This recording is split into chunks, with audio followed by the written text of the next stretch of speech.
Tonight, you'll hear about a strategy designed by Minnesota manufacturer 3M to influence science and shape what the public knew about toxic forever chemicals. For decades, 3M dumped chemical waste in the East Metro, which contaminated the drinking water for more than 100,000 residents there. But tonight, Fox 9 investigator Nathan O'Neill continues to comb through never-before-seen recordings that show how far the company went to protect its bottom line. Here begins tape 1. Through the lens of a since-settled lawsuit. Do you solemnly swear to tell the truth, the whole truth, and nothing but the truth, so help you God? Yes. These are never-before-seen testimonies. I get tested when people ask me the same question, and I've answered it several times. Right now, here is Pat Wright with news about a brand new discovery. Scotchgard brand stain repeller. Forming an invisible protective shield around every fiber. PFAS chemicals were first developed by Minnesota-based manufacturer 3M to develop a variety of waterproof and non-stick household items. Scotchgard is for the spotless life. The chemicals have since been tied to a variety of health concerns, including cancer. But testimony from 3M executives, scientists, and researchers all reveal a company strategy surrounding the so-called forever chemicals.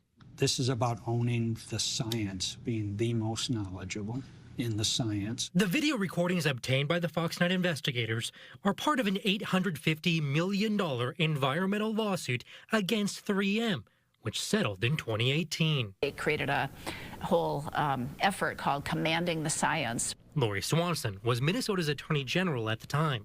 They didn't want to lose what was a blockbuster, profitable product for them until they finally had to. 3M said in a recent statement that the company has been a, quote, leader in addressing PFAS-related matters, pointing to its phase-out of some chemicals in the year 2000 and its plan to stop making all PFAS chemicals by 2025. We are on the record. But under oath testimony reveals more about the company's efforts to keep some information secret.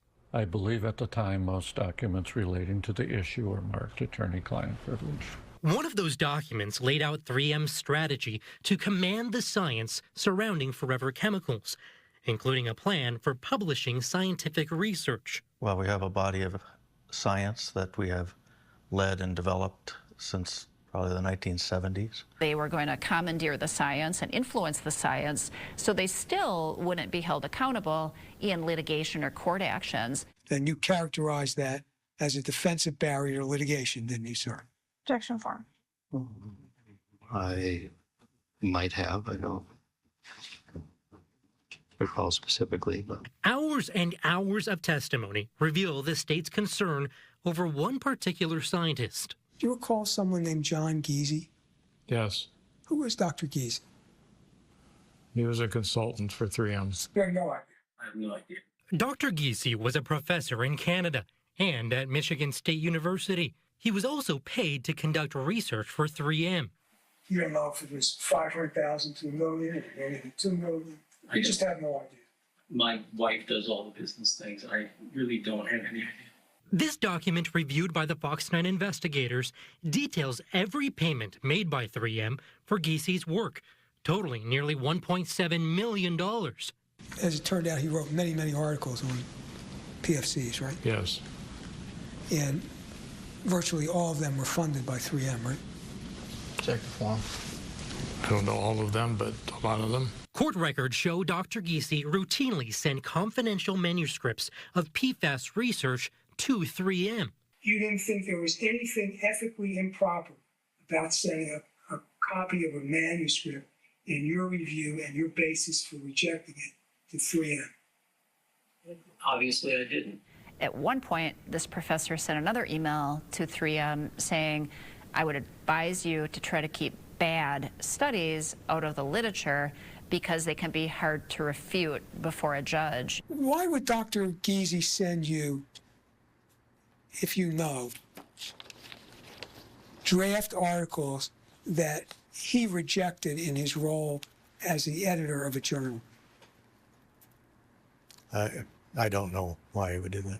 In a recent statement to the Fox 9 investigators, Dr. Giese maintains none of the claims made in the state's lawsuit about him were true, and that he, quote, never conspired with 3M to suppress any information. He sent an internal email in 2008 to 3M, and it says, since we have been set up as academic experts, about half of the papers published in the area in any given year came to me. In that email, Dr. Giese talks about how he documented his work for 3M in his timesheets. I always listed these reviews as literature searches, so there was no paper trail to 3M. They pay you a lot of money. Depends on what you think is a lot. Well, do you think $2 million is a lot? For people like me, Just not a lot of money to you? no, How's that? I've got a lot of money, What is your net worth?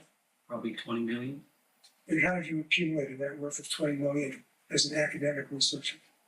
That's none of your business. But his business relationship with 3M and the research he had a hand in would ultimately play a pivotal role in the state's massive lawsuit against the company. Why did you stop consulting for 3M? They didn't need me anymore, I guess. Today, Dr. Giese is retired, but maintains that state attorneys developed an untrue narrative about him that he says misrepresented facts. We also asked 3M to sit down on the record to talk about Dr. Giese and the company's research, but they did not agree to an on-camera interview. For the Fox 9 investigators, I'm Nathan O'Neill.